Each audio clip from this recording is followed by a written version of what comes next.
Bueno, aparte del enunciado, le subí un formulario que tiene, bueno, varias de las formas más importantes sobre pérdida de carga en tuberías, algunos gráficos para determinar las pérdidas y, por ejemplo, en pérdidas longitudinales, como de fricción, y también pérdida en distintos em, accesorios de tuberías, por ejemplo, en toberas, en difusores, en expansiones y contracciones del área de paso, entradas a tuberías desde estanques, por ejemplo, salidas a estanques y codos.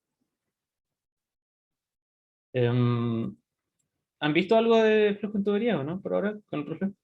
Creo que les pasó una clase por lo menos, ¿no?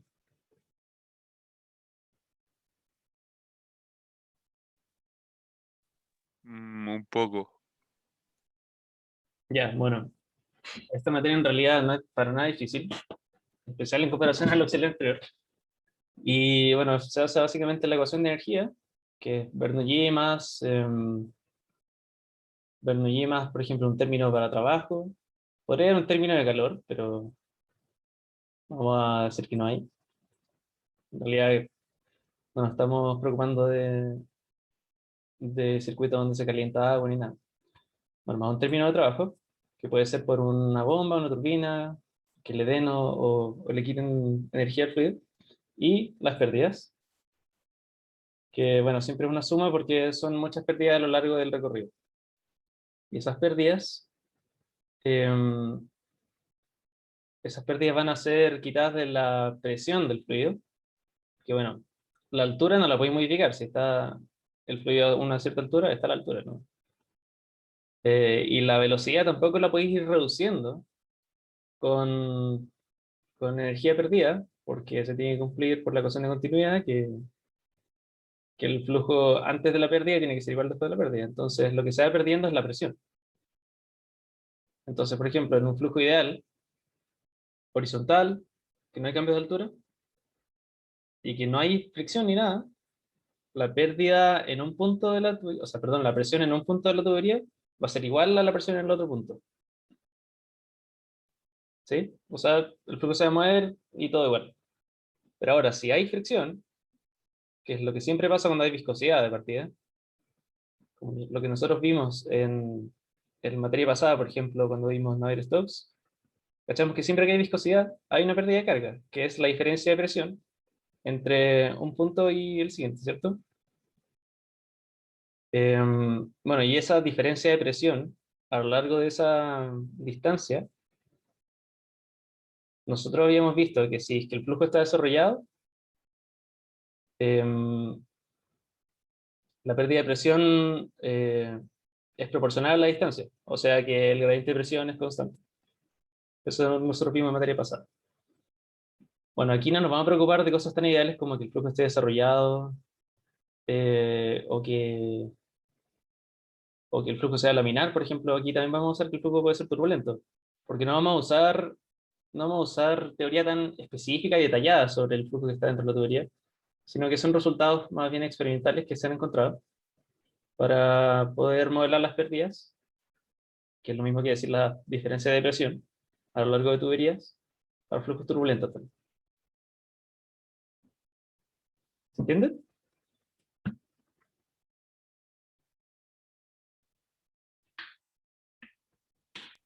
Sí. Ya.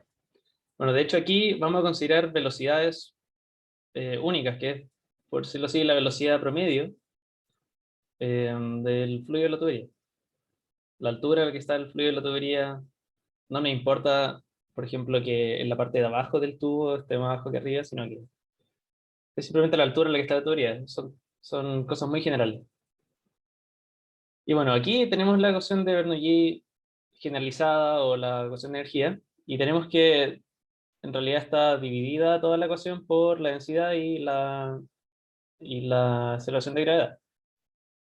Las unidades de esto, como pueden ver de aquí, que esto es una altura, son unidades de distancia, de longitud. Todo esto está en metros.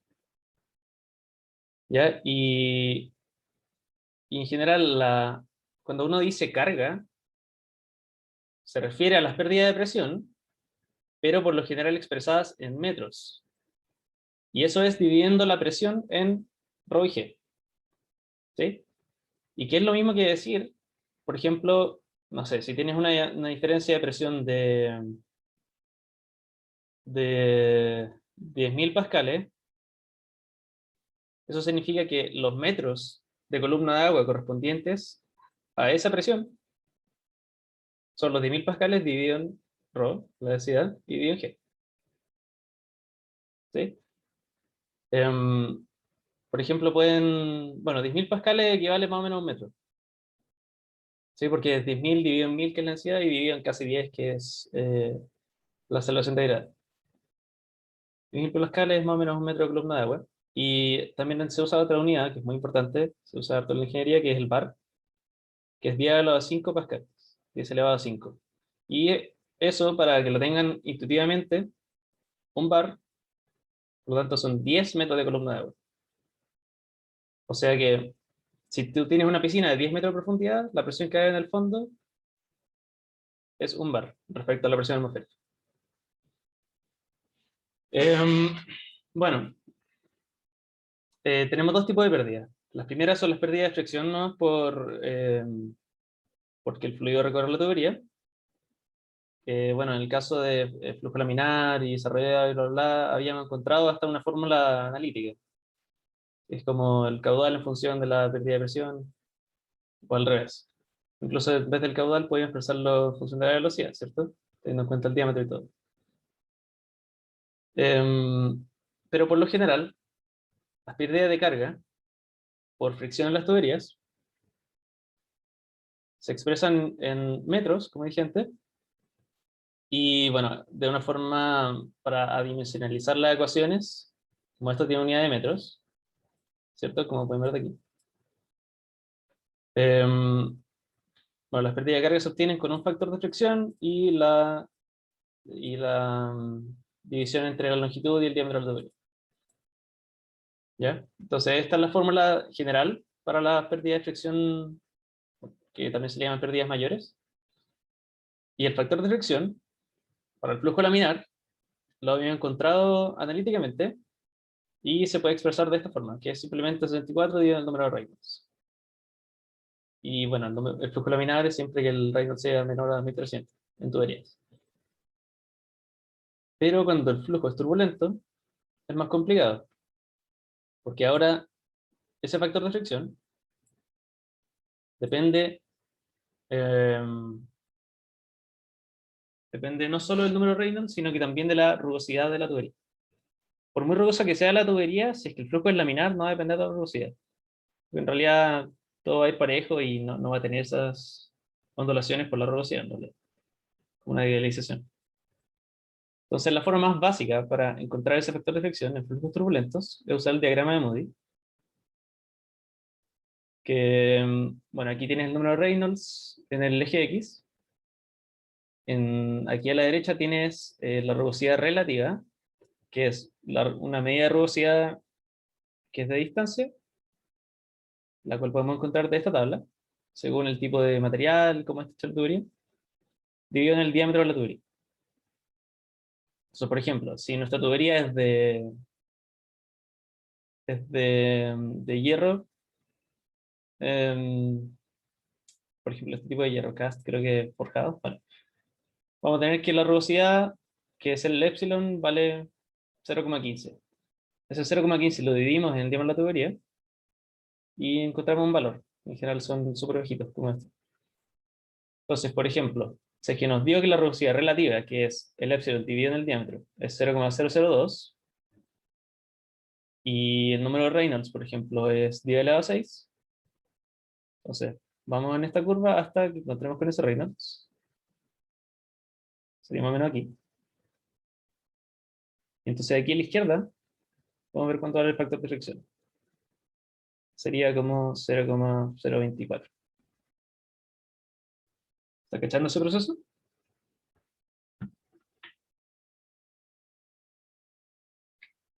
¿Puedes repetir, porfa? Ya, bueno. Según los datos de la tubería, ¿qué tipo de tubería tienes? vas a tener una rugosidad absoluta, que es el épsilon. La rugosidad relativa se define como el épsilon dividido por el diámetro de la tubería. Entonces, según el número de Reynolds de tu flujo en la tubería y según la rugosidad relativa, tú, según la rugosidad relativa, eliges la curva que vas a usar, la intersectas con el número de Reynolds. Por ejemplo, si teníamos ahora 10 elevado a 5, vamos a llegar a este punto, ¿verdad? Aquí está 10 elevado a 5, el número de Reynolds. Entonces, cuando agarremos ese punto, ahí vamos a la izquierda y nos queda el factor de fricción. Esto lo vamos a ver en el ejemplo, así que no se preocupen. Pero, bueno, si les cuesta mucho usar el gráfico, hay otra forma de, de encontrar el factor de fricción que es ocupando la ecuación de Colebrook, que tiene esta expresión. Y el tema es que el factor de fricción está dentro de la fórmula y fuera. Entonces la tienen que usar de forma iterativa. Ya vamos a ver cómo se hace eso.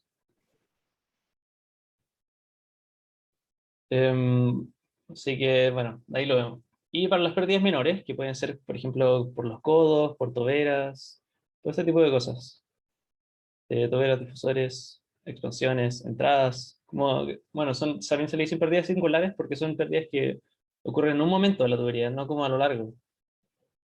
Bueno, y para esto, lo más general es encontrar un coeficiente de pérdida, que simplemente lo multiplicas bueno, que esto sería como una especie de presión dinámica, de energía cinética. Entonces, según esto, que es de la velocidad en la tubería y G, bla, bla, lo multiplicáis por el coeficiente de pérdida correspondiente a ese accesorio, sea una tobera o una expansión, y ahí te va a quedar la pérdida, en metros también.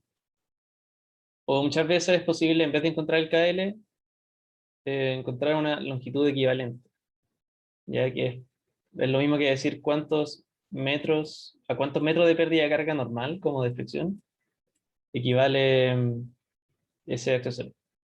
Pero lo más común es el KL. Y bueno, por último, para ductos no circulares, siempre que se ocupa el diámetro, se ocupa el diámetro hidráulico, que es lo que vimos en la auxiliar pasada también, que es 4 veces el área de paso del flujo, dividido por el perímetro mojado, que es el perímetro que el fluido está tocando. O sea, si es que el fluido está rellenando toda la tubería, obviamente es el perímetro del círculo. Pero si es que el fluido, por ejemplo, no llega a llenar toda la tubería, sino que la parte de arriba todavía tiene aire, entonces sería solo la parte del círculo que está siendo tocada por el fluido. ¿Todo bien hasta acá?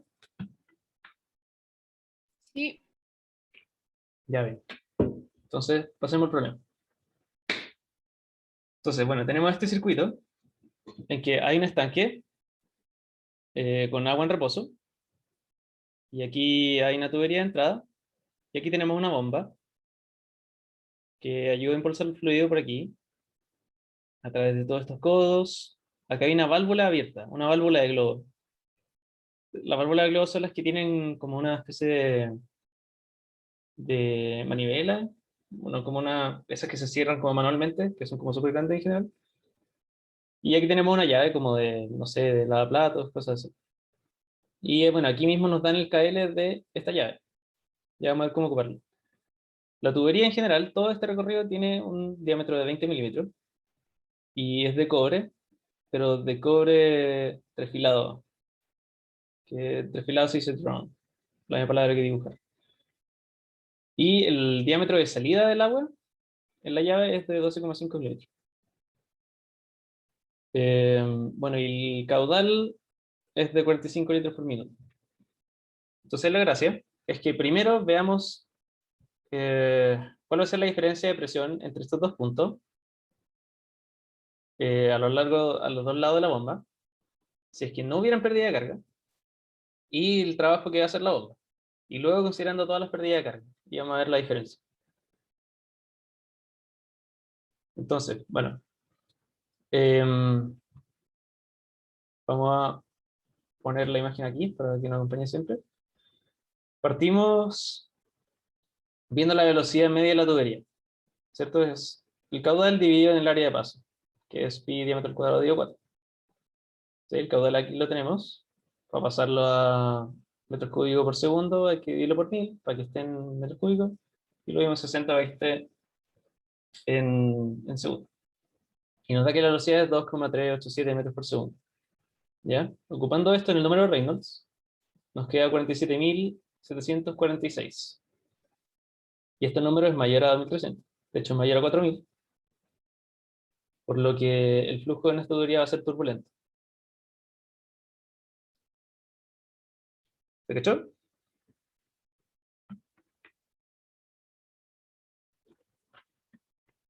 Bueno, veamos más cosas sobre este circuito. En primer lugar, aquí a la salida, el agua sale a presión atmosférica. Y vamos a decir que en el estanque, en la superficie, en que el agua está quieta, también hay presión atmosférica. Entonces, presión en 0 y presión en 4 son 0. Vamos a poner que es 0, porque podemos nosotros elegir cualquier referencia para la presión. ¿Se acuerdan de eso? De hecho, vamos a decir que es 0 para que todas las presiones que estemos calculando sean presiones manométricas, que son presiones relativas a la presión atmosférica, que es lo mismo que decir la presión absoluta menos la presión atmosférica.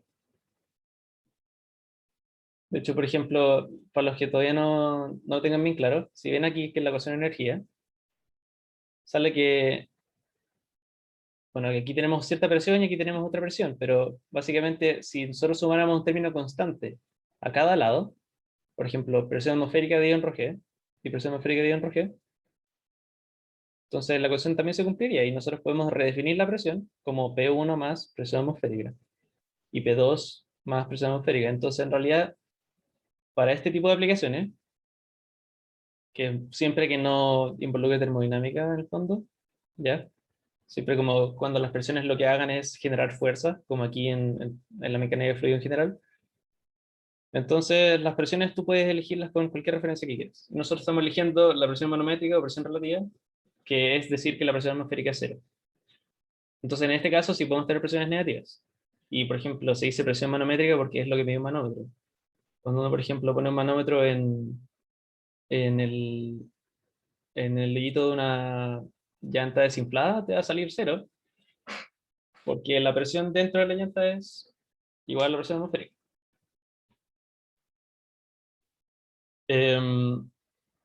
Bueno, ¿qué más? A ver, la diferencia de altura entre el 0 y el 4 son 6 metros. Aquí tienes 3 metros de elevación y aquí 3 más.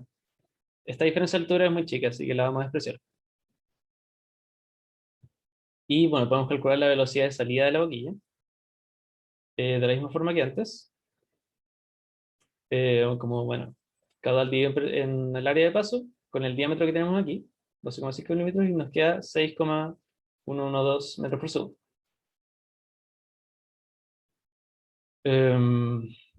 Bueno, ahora, ¿qué pasa si aplicamos la ecuación de energía entre el punto 0 y el punto 4?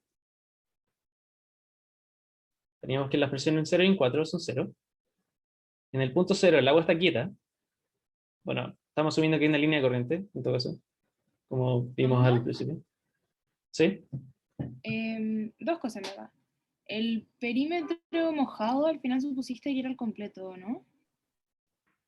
O sea, Bueno, aquí las ¿tubería? tuberías son circulares. Y sí, Ah, estoy ya. asumiendo que está llena la tubería. Bueno, Entonces, si uno reemplaza eso para un círculo, te queda que es simplemente el diámetro. ya. Lo otro era, ¿te tinca sacar el formulario de ahí que la pauta se ve como muy chiquitita? Ah, em, ya. A ver, Gracias. voy a intentar moverlo un poco. ¿Está mejor ahí? Sí, sí, gracias. Ya, perfecto. Em, bueno, esto lo pongo igual para que no nos spoilemos, pero... ya, pues entonces, vamos a decir que la altura en el estanque es 0, porque es una altura relativa nomás. Y ya, pues, cancelando esto, nos queda que el trabajo hecho por la bomba, esto, usar la ecuación calcada de aquí, del formulario, por si acá. Trabajo por la bomba, digo en G. Este es el trabajo específico, el trabajo por unidad de masa, por si acaso. Bueno, el trabajo por la bomba es la energía cinética de salida, o sea, la velocidad que aquí tiene a la salida, el flujo, más la altura, más las pérdidas de carga. De aquí ya se puede deducir algo, que en el fondo lo que tiene que encargarse la bomba de hacer es de darle cierta energía cinética al fluido, porque aquí está en reposo y aquí tiene cierta energía cinética. También tiene que subir las alturas y tiene que vencer las pérdidas de carga. Y en este caso, como a estos dos puntos la presión es la misma, no tiene que generar una presión extra, una presión estática. Aunque, ¿Mamá? sí, Pero, ¿por qué la presión en 4 es cero? Porque porque es está la en presión contacto atmosférica. como... Ah, Eh, ya. ¿Te acordáis en el auxiliar 2, por ejemplo, de Bernoulli que dijimos que cuando teníamos el estanque, la presión en el chorro es la presión atmosférica? Ah, ya, sí, sí, sí. Eso mismo. Eh, bueno, y bueno, ahora vamos a ver que si es que aplicamos la ecuación de energía entre otros dos puntos, por ejemplo, entre el punto 0 y el punto 2, que es todo lo que pasa antes de la bomba, bueno, ya hemos visto que la energía total en 0 es 0. Y en el punto 2, ¿qué tenemos? Tenemos cierta velocidad aquí, ¿verdad? La velocidad de la tubería. Tenemos una presión, ¿sí? Que no es atmosférica en este caso porque estamos dentro de la tubería. Y tenemos las pérdidas de carga desde este punto del 0 hasta el 2. ¿Qué pérdida de carga puede haber? Bueno, este metro de largo de tubería, que es generar fricción. También aquí tenemos una entrada y tenemos un codo, Juan, ¿sí? una pregunta, que lo de las pérdidas de carga no me quedó tan claro como qué era conceptualmente, es como en el recorrido de la tubería, como que el roce hace que se pierda energía, eso, Exactamente. ya bueno, gracias. Pero no solo el roce. Cuando uno tiene, bueno, las pérdidas de roce son las más importantes, que es las que se usan con esta ecuación, la del factor de fricción, ¿cierto? Está aquí. Esto es roce. En otros casos, eh, por ejemplo, las pérdidas singulares, puede haber roce, pero muchas veces lo que pasa es que se genera tanta turbulencia que se pierde energía ahí mismo por los vórtices y todo. No solo por fricción con las paredes, ¿me entiendes? Uno puede perder energía por la fricción con las paredes de la tubería y también porque hay otras cosas que obstruyen el flujo. Ah, pero, a ver, por ejemplo, en este caso, las tuberías tienen cierto roce y tú también habías dicho que como el número de Reynolds era mayor a 4000 era turbulento, eso, como que eso significa que va a haber esos dos tipos de pérdidas. Eh, bueno, es que habría pérdidas singulares, incluso si es que fuera laminar, pero ahí tendría ahí una especie de incoherencia, porque para que haya un flujo laminar en realidad el flujo tiene que estar como, no desarrollado, pero permitírsele ir como recto, ¿cachai? Pero cuando estáis dentro de una válvula, por ejemplo, el recorrido del fluido dentro de una válvula es como así, en general. Muchas válvulas tienen como esa forma por dentro. Entonces, en este caso, obviamente, es muy difícil tener flujo laminar, especialmente si es que tenéis como tanta obstrucción. ¿Cachai? El flujo de la tubería puede ser laminar, según el número de Reynolds, pero aún así, si tenéis demasiadas obstrucciones, donde la tubería no sea recta, el flujo seguramente no va a ser laminar.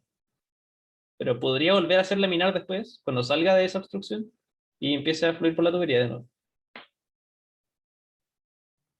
Ah, ya, ya, ok. Gracias. ¿Mamá? ¿Sí?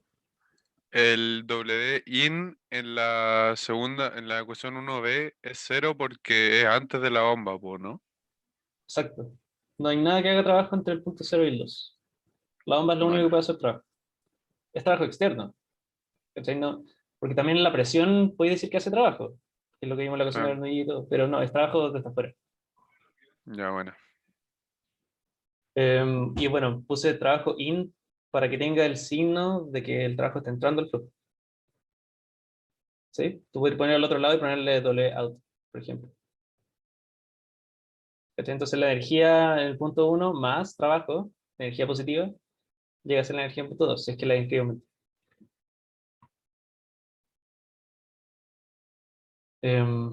Bueno, haciendo otra ecuación de energía entre 3 y 4, que vemos.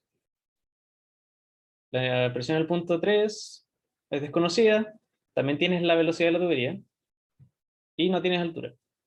Pero en el punto 4 tienes la altura, tienes la velocidad de salida, y también tienes la pérdida de carga en este rango, en este tramo.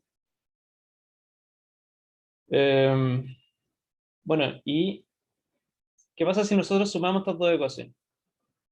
Si sumamos estas dos, por ejemplo, estos términos a la izquierda se van aquí a la izquierda y los de la derecha se van a la derecha. De partida vemos que este término de la velocidad al cuadrado y todo se cancela, ¿verdad?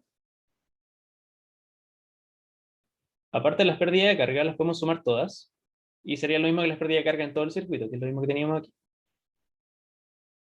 Entonces tenemos al lado derecho, este se iba, acuérdense. Ya tenemos la presión en 2, tenemos la velocidad en salida, Z4 y todas las pérdidas de carga. O sea, tenemos la presión en 2 más todo este término, igual a la presión en 3.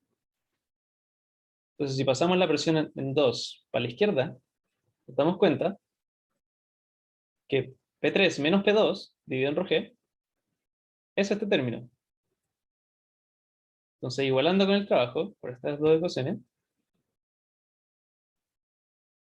nos queda que la diferencia de presión entre el punto 3 y el punto 2 es simplemente el trabajo de la bomba, pero bueno, multiplicado por la presión, porque para que sea como en por unidad de volumen. Ok, bueno. Entonces, ¿qué nos dice eso? Básicamente que el trabajo específico de la bomba, en este punto, solo se encarga de subir presión. La bomba lo que está haciendo aquí es solo elevar la presión estática. No puede aumentar la velocidad, porque se perdería la ecuación de continuidad, ¿cierto? La presión, o sea, la velocidad aquí tiene que ser igual a la de acá, porque los diámetros son iguales, para que los caudales sean iguales. Y tampoco está aumentando la altura, la bomba tampoco está como subiendo. Entonces aquí lo único que hace la bomba es aumentar la presión estática. Pero si vemos esto, esta ecuación de aquí, la de arriba, podemos decir que básicamente la bomba también lo que hace es darle energía desde cero hasta la salida. O sea que básicamente toda esa elevación de presión es precisamente la que se encarga de subir al fluido, de darle energía cinética de salida y de vencer las pérdidas de carga. Es decir, esto. Aquí tenemos una ecuación para la diferencia de presión, que es lo que nos pide. ¿Se cachó eso?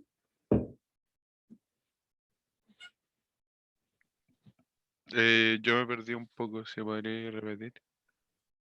Ya, bueno, básicamente acabo de explicar el sentido de jugar con las ecuaciones, nomás. De utilizar esto que es la ecuación de energía entre la entrada y la salida de toda la tubería. Esto es en el tramo antes de la bomba y esto en el tramo después de la bomba. Si nosotros sumamos estas dos ecuaciones y la comparamos con esta, nos va a quedar que el trabajo solo es la diferencia de presión a los dos lados de la bomba. La diferencia de presión aquí. Ya, bueno, y esa energía está dada por esa diferencia de presión es exactamente la misma que se va a gastar finalmente en vencer las pérdidas de carga, en elevar el fluido a esta altura y en darle la energía cinética con la que está saliendo. O sea que la presión se va a convertir en esta otra forma de energía, básicamente. Se va a disipar por pérdidas, se va a transformar en energía potencial, que es lo mismo que la altura, y energía cinética. Eso es. Entonces, reemplazando el trabajo por la diferencia de presión aquí, vamos a llegar a esta. Básicamente es lo mismo que acabo de decir, la diferencia de presión se convierte en esta otra forma de energía. Entonces, primero, planteémonos qué pasa si es que no hubiera pérdida de carga, si es que toda la energía se conservara. Bueno, entonces este término es cero, ¿cierto? Y nos queda que la diferencia de presión entre 3 y 2 es la energía cinética y la potencial. Solo teníamos la velocidad y teníamos la altura, entonces, reemplazando, nos queda que la diferencia de presión es de 77.000 pascales, que es lo mismo que 0,78 bar. Y bueno, lo pongo en bar por eso, porque lo van a usar más adelante en la carrera, para que se acostumbren a la unidad. Y básicamente es como 8 metros de columna. Si se imaginan una piscina de 8 metros, es la presión que está al fondo. Esa es la cantidad de presión que está aumentando la bomba. ¿Se cacha intuitivamente eso?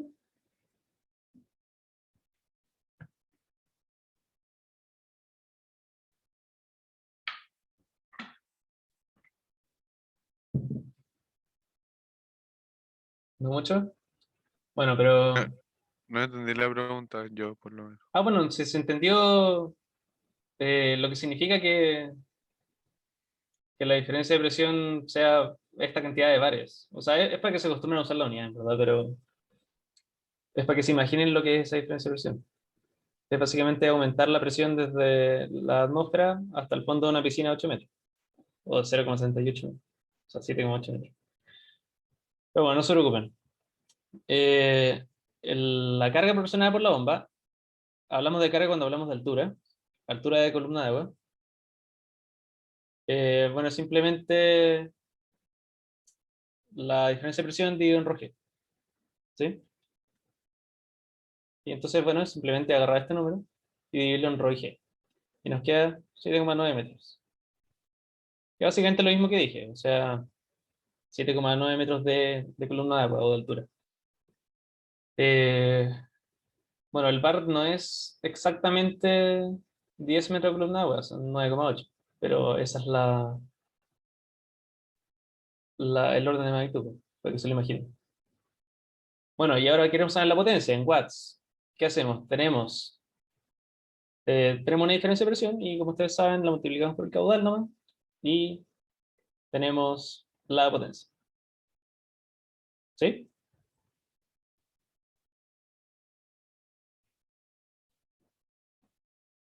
Eso significa que si no hubieran pérdida de carga, la bomba gasta 58 watts en transportar el fluido desde este estanque hasta la llave.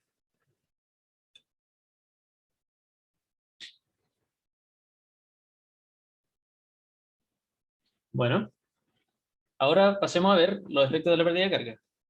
En primer lugar, vamos a considerar las pérdidas de carga por fricción en las tuberías, las pérdidas mayores. Entonces, nos habían dicho que la tubería es trefilada, es de cobre trefilado. Entonces podemos ir a el formulario y vemos que aquí están tuberías trefiladas. Y nos dice que la rugosidad absoluta es 0,0015 milímetros. Así que la rugosidad relativa es 0,0015 dividido en los 20 milímetros que era el diámetro de nuestra tubería. Em,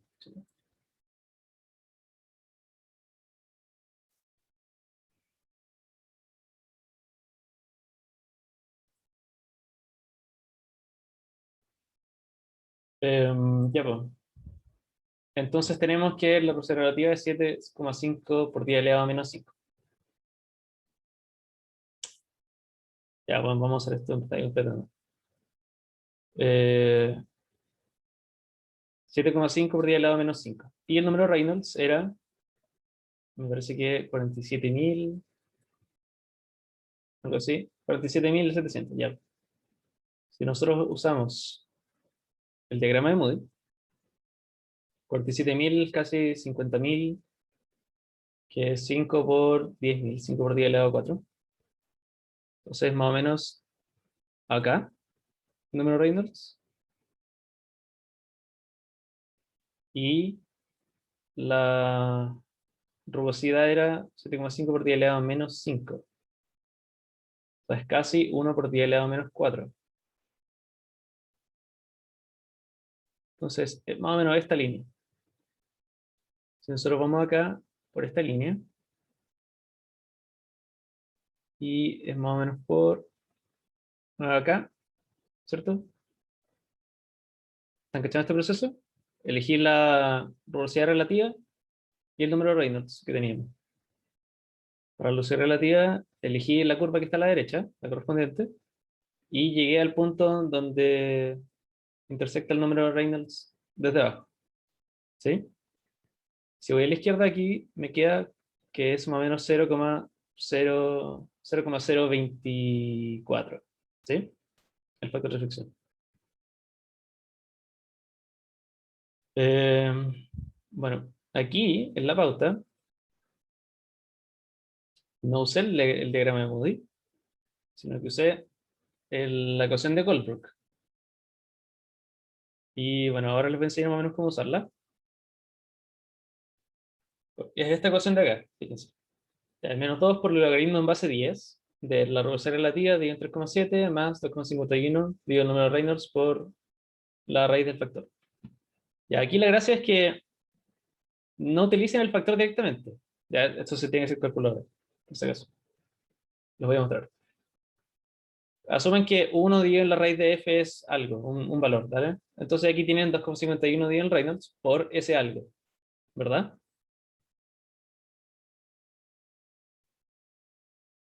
Entonces, por ejemplo, para utilizar esta ecuación de forma iterativa, yo tengo que asumir un valor inicial para este algo.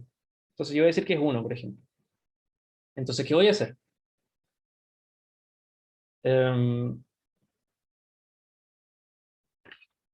A ver si tenemos que hacer esto.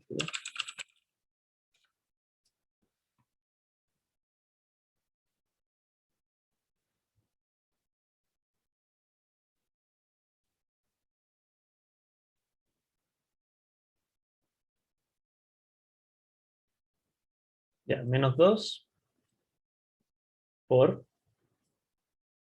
Ya, aquí anda. Ya, filo. Lo voy a hacer con mi calculadora. Si tienen la misma... O sea, no la misma. Si tienen una en la mano, pueden intentar hacerlo. Ojalá se vea cuando se los muestro.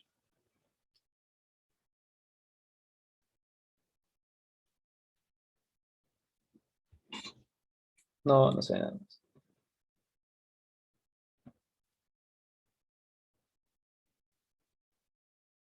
Ya, filo, estoy perdiendo el tiempo. No se ve, no. Sí, no. Bueno, no importa. El punto es que practíquenlo ustedes, lo que les voy a decir, cuando puedan, cuando tengan la calculadora. Y, por ejemplo, ya, se asumen que este valor es 1. Entonces, calculan menos 2 por logaritmo en base 10 de esto, 2,51 dividido en Reynolds por 1. Y les va a dar un valor. Luego tienen que calcular esto mismo, pero usando el valor nuevo. Por ejemplo, si les dio como 0,7, el resultado de todo este cálculo, si les dio 0,7, entonces vuelven a calcular 2 por logaritmo en base 10 de reducir a la 10 de 3,7 más 2,51 dividido en Reynolds por 0,7. Y les va a dar, por ejemplo, 0,4. Vuelven a calcular menos 2 por logaritmo y utilizando el 0,4. Y esto va a tender a quedarse en un mismo valor. Va a converger un mismo valor. Por ejemplo, si va a llegar a, no sé, imagínense que tiende no sé, pues 0,37, algo así. Bueno, esto va a ser 1 dividido en la raíz de f, así que lo elevan a menos 2 y les va a quedar el valor de f final. ¿Sí? Ese es el procedimiento. Bueno, si hacemos eso, ¿qué nos queda? Nos queda que el... No, no es aquí. Nos queda que el factor de fricción es 0,02137. Bueno, nosotros habíamos visto el gráfico que era 0,024. En realidad no sé qué es más preciso, si usar la ecuación o el gráfico, porque la ecuación está sacada del gráfico, es como una especie de ajuste, de fitting. ¿Ya? Pero pueden ser cualquiera, la que le acomode más. Bueno, entonces tenemos este factor de fricción. Recuerden que vamos a usar esta ecuación, esta de aquí, Pero, Juanma, ¿sí? es que cuando ocupaste el gráfico, como que habías dicho que te daba como 0,25, o sea, 0,025, algo así. O no sé si estabas aplicándolo para el mismo ejercicio, pero... Sí. Ah, ¿al principio o ahora recién? No, ahora recién. No sé si era lo mismo. Era para este ejercicio, pero, por ejemplo, diferencias como esa dan lo mismo, ¿o no? O sea, cuando tú estés trabajando, ahí tú vas a ver qué tanto te importan, pero mira, si es que sabemos que hiciste esto bien y no le pusiste tanta precisión, da lo mismo. ¿Sí? Nosotros la Ya, gracia es saber que sacaste bien el valor, más que tengáis el valor exacto. ya bueno. Gracias. Bueno, si aprenden a usar la ecuación, no va a tener que preocuparse tanto por la exactitud, pues. Bueno, aquí tenemos 0,02 y en vez de un 4 teníamos un 1, pero es parecido. La longitud de la tubería entera es de, ¿cómo lo hacemos? Sumamos este metro de aquí, 3 metros, 3, 1,5, 3, 3 y 3. En total son 17,5 metros. Entonces, bueno, reemplazamos 17,5 metros, los 20 milímetros, reemplazarlo en metros, acuérdense. Factor de fricción, que es lo que vamos a tener. Velocidad de la tubería y G. Y nos queda que las pérdidas de carga mayores son de 5,43 metros. ¿Qué significa esto? Significa que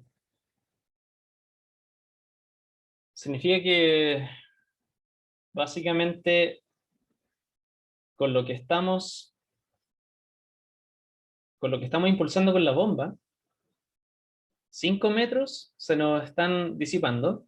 Por lo tanto, si nosotros quisiéramos disipar, o sea, si quisiéramos elevar la misma cantidad de, de fluido, venciendo la pérdida de carga, necesitamos elevar 5 metros más bueno, hacer que la bomba eleve esa cantidad más. Por ejemplo, veamos la figura de nuevo. Ya, tenemos que la pérdida de carga son 5 metros más o menos. Entonces significa que si, ¿cómo lo pongo? Que si nosotros elegimos una bomba sin considerar las pérdidas de carga, básicamente la bomba no va a levantar todo lo que tenía que levantar para alcanzar estas condiciones, esta velocidad que está ligada al caudal y a esta altura, sino que le van a faltar 5 metros que tú le tendrías que estar dando como gratis. Por ejemplo, si nosotros bajamos esta altura 5 metros, o sea, hacemos que la cañería tenga la misma longitud, pero bajamos la altura a la que está la llave 5 metros para abajo, o sea, como 4 metros, entonces vamos a llegar al final al mismo caso en que no teníamos pérdida de carga, porque le estamos regalando esos 5 metros que le faltaban, que estaba perdiendo. ¿Se está cachando?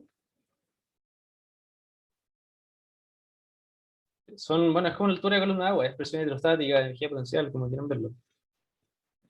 Y la bomba es la que tiene que encargarse de que, dado que la altura que nosotros tenemos es esta, y no es 5 metros más abajo, tiene que darle energía adicional para poder vencer esas pérdidas.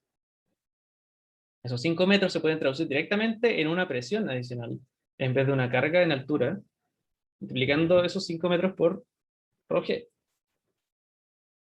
¿Ya? Juanma, ¿Sí? al final sería como que ponte tú, de los 8 metros, creo que eran, que habíamos calculado antes, como que entre comillas, nos daba la bomba, 5,4 se van en las pérdidas como mayores, ¿o no? Es al revés. Es que, bueno, aquí estamos viendo que la bomba tiene que darle 8 metros, ¿cierto? De carga. Ahora, cuando tenéis pérdidas de dirección, la bomba tiene que darle esos 8 y tiene que darle además esos 5 adicionales para que haga lo mismo. Porque esos 5 se van a perder. Ah, ya. ¿Sí? Entonces, bueno, eso son solo las pérdidas de fricción en la tubería, pero ahora vemos que cada codo, cada llave, la entrada, todo eso causa pérdidas adicionales. Y para eso vamos a usar la ecuación para las pérdidas menores o pérdidas singulares. Entonces necesitamos los KL de cada accesorio que tenga la tubería.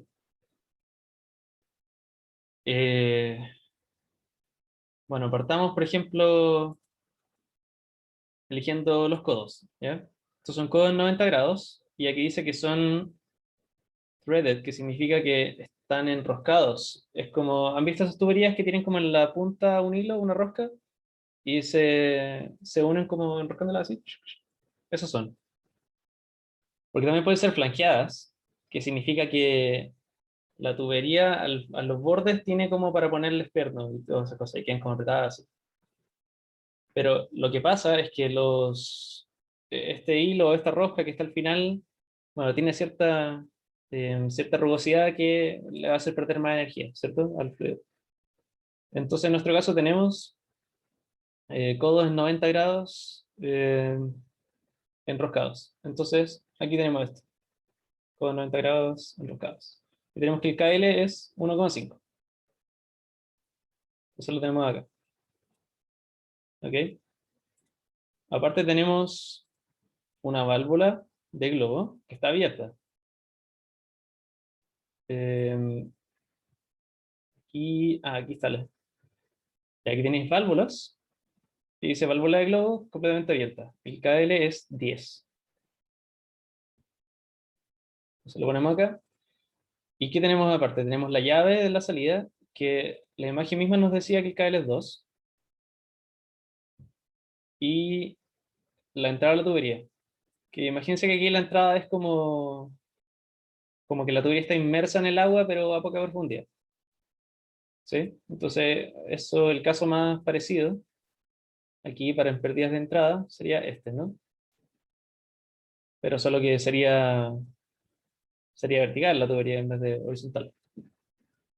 Y aquí te dicen que el KL es 0,8. O sea, aquí tenemos todos los KL que necesitamos.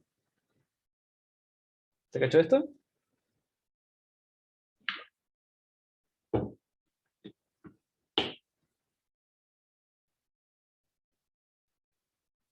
O sea, Juanma, para las pérdidas menores hay que considerar como todo lo que no sea ni la bomba ni como las tuberías en sí, ¿o no? Sí, bueno, es que la bomba te da energía, no te la hace perder. Por eso, ¿Sí? por eso. Eh, pero por ejemplo, si tú tuvieras una turbina que te está quitando energía, en realidad no cuenta como una pérdida, como probablemente tal, no tiene como un KL asociado, ¿cachai? Sino que simplemente es un trabajo negativo, porque la turbina le está quitando energía al fluido. Le quita energía al fluido para utilizarla en otras cosas, no sé, transformarla en energía eléctrica, qué sé yo. Pero entonces, bomba y turbinas son cosas que generan trabajo. Eh, no, no, generan trabajo en esta ecuación. ¿Sí? Pero las pérdidas se refiere a cosas que idealmente no deberían hacerte perder energía, pues, ¿sí? Como por fricción, por turbulencia, por todo tipo de cosas. Todo lo no ideal, por decirlo así. Ya, gracias. Bueno, y hay una cosa importante sobre las pérdidas menores, que si ven esta ecuación, eh, tienen que ya, la pérdida es el KL por una velocidad al cuadrado de viento G, pero hay veces en que, por ejemplo, en la válvula, cuando tenéis la velocidad de entrada y la velocidad de salida, que es la misma, es obvio que la velocidad a usar, ¿cierto? Pero hay casos, por ejemplo, en una tobera, en que tenéis dos áreas, ¿cierto? Entonces la velocidad aquí, en 2, va a ser mayor que la 1. Entonces ahí está la duda, ¿qué velocidad usar? Entonces, cuando tenéis estos casos, tenéis que ver cómo se definen los KL en cada tabla o gráfico que uno vea. Ten cuidado con eso. Por ejemplo, aquí te están diciendo que los coeficientes están basados en velocidad en 2 al cuadrado. ¿Ok? Entonces habría que usar esta velocidad, por ejemplo.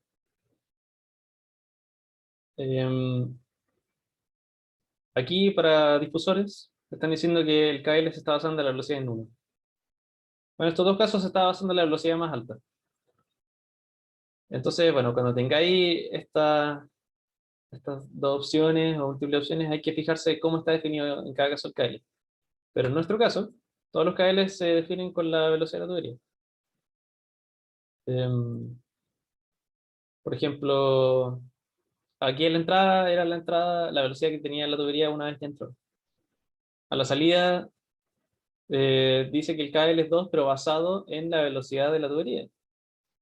Porque podríamos haber tenido, por ejemplo, quizás haber ocupado un coeficiente tobera y nos habría pedido usar esta velocidad, que es la del chorro, pero aquí nos está diciendo que el KL es 2 basado en la tubería. Entonces es más fácil. Aquí la válvula también se basa en la tubería, que es la velocidad de cualquiera de los dos lados, y los flanges también, obviamente. Entonces, significa que cada pérdida menor tiene esta expresión con la misma velocidad. Entonces, básicamente, si sumamos las pérdidas menores, podemos factorizar por este término. Y simplemente sumar los KL. Esto es nuestro caso, cuando tenemos siempre la misma velocidad. Entonces aquí estamos sumando las pérdidas menores, y aquí estamos sumando los KL. 5, porque tenemos 5 codos, ¿sí? 1, 2, 3, 4, 5. La válvula, la llave y la entrada. Estamos sumando todo eso. Nos queda el coeficiente de pérdida total de pérdidas menores es 20,3. Bueno, reemplazando la velocidad de la tubería, nos queda que las pérdidas menores son de 5,9 metros. ¿Todo bien hasta acá?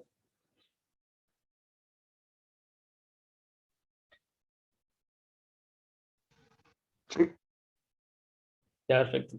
Entonces, bueno, lo que hacen estas pérdidas es lo mismo que habíamos hablado antes, pues. Vamos a necesitar prácticamente 6 metros más de carga que realice la bomba para poder tener el mismo flujo que habíamos planeado sin pérdidas. ¿Sí? Porque es lo mismo, si es que bajamos esto, bueno, la suma de las dos pérdidas resulta ser como 11 metros, ¿ok? Entonces, ¿qué significa? Si nosotros, por ejemplo, construyéramos esto y le ponemos una bomba sin pensar en ninguna pérdida, vamos a ver que lo que sale aquí no es lo que nosotros esperamos, va a salir menos caudal. Pero si nosotros queremos llegar al mismo caudal que habíamos planeado, ¿qué tenemos que hacer? Tenemos que, una de las opciones, por ejemplo, es bajar esta altura 11 metros. Y ahí va a funcionar. Si es que la altura, si es que la longitud de la tubería se mantiene. Y se usan todos los mismos accesorios. ¿Sí? Entonces esos 11 metros son una energía o carga extra que la bomba tiene que hacer. Entonces, de nuevo, considerando las pérdidas, podemos calcular la diferencia de presión a los dos lados de la bomba, con bueno, el término de la energía cinética y el de la altura, que bueno, acuérdense que lo estamos sacando de esta ecuación, está aquí, la 1A. Ya hemos calculado lo que pasa con estos dos términos, pero ahora que tenemos la suma de las pérdidas, podemos sumarlas. O sea, ya teníamos aquí la suma, y le sumamos bueno, el rho G por los 11 metros. ¿Sí?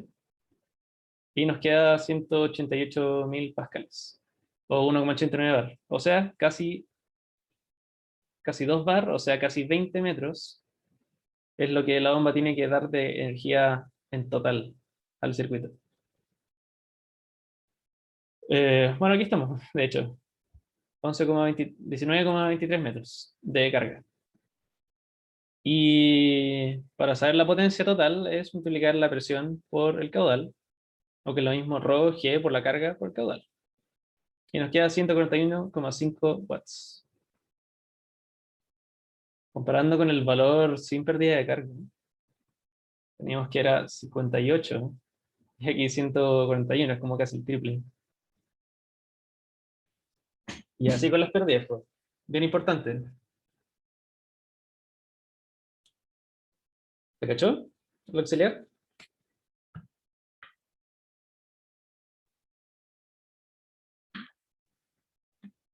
Buenísimo.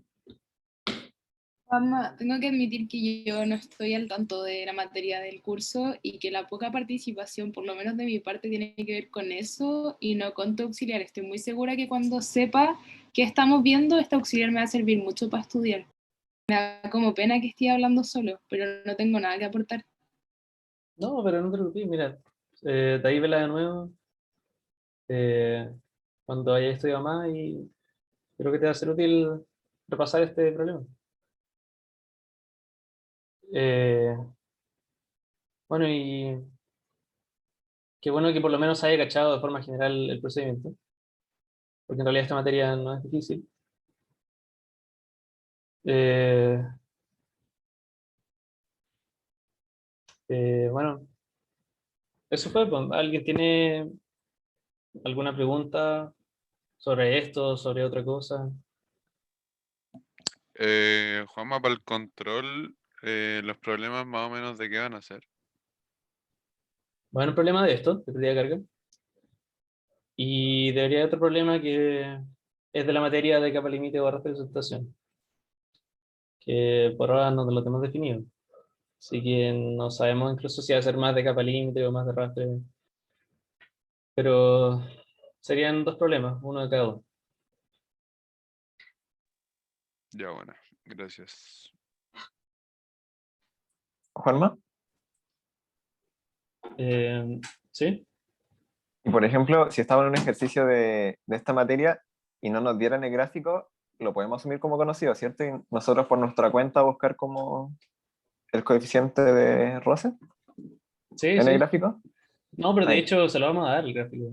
Pueden usar incluso este formulario que se lo pedí para la prueba. No hay problema. Ahí. Gracias. Bueno, voy a dejar de grabar.